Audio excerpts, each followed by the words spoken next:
Family কার্ডের নিরাপত্তা নিশ্চিতে সরকার সচেতনভাবে কাজ করছে বলে জানালেন সমাজ কল্যাণ মন্ত্রী ডক্টর এজেডএম জাহিদ হোসেন। আজ সচিবালয়ে ফ্যামিলি কার্ড সংক্রান্ত সেবা কমিটির বৈঠক শেষে তিনি আরও জানান, এর পাইলটিং কার্যক্রম ভালোভাবে শেষ হয়েছে। যশোর ও নেত্রকোনার কলমাকান্দায় তথ্য সংগ্রহে ত্রুটি থাকলেও তা পরে ঠিক করা হয়েছে। 16 আগস্ট থেকে ফ্যামিলি কার্ডের নতুন ধাপের উদ্বোধন করবেন প্রধানমন্ত্রী তারেক রহমান। 4 বছরে কার্যক্রমে অন্তত 1,60,00,000 পরিবার এ কার্ড পাবে। অক্টোবর মাসে পর্যায়ক্রমে সারা দেশে কার্ড দেয়া শুরু হবে। সোনালী জনতা ও কৃষি ব্যাংকের মাধ্যমে টাকা তোলা যাবে বলে জানান মন্ত্রী। যথাযথ ব্যক্তি কার্ড পাচ্ছেন কিনা তা 3 ধাপে তথ্য যাচাই করা হবে।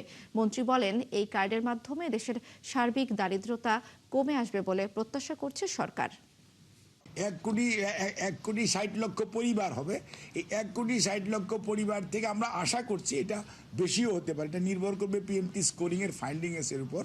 এই 1,60,00,000 পরিবার বা 1,70,00,000 পরিবার, what ever might be the number, এটি আমরা 4 বছরের মধ্যে ইনশাআল্লাহ আমরা এটা শেষ করতে পারবো এবং এতে মানুষের দারিদ্রতা কমবে।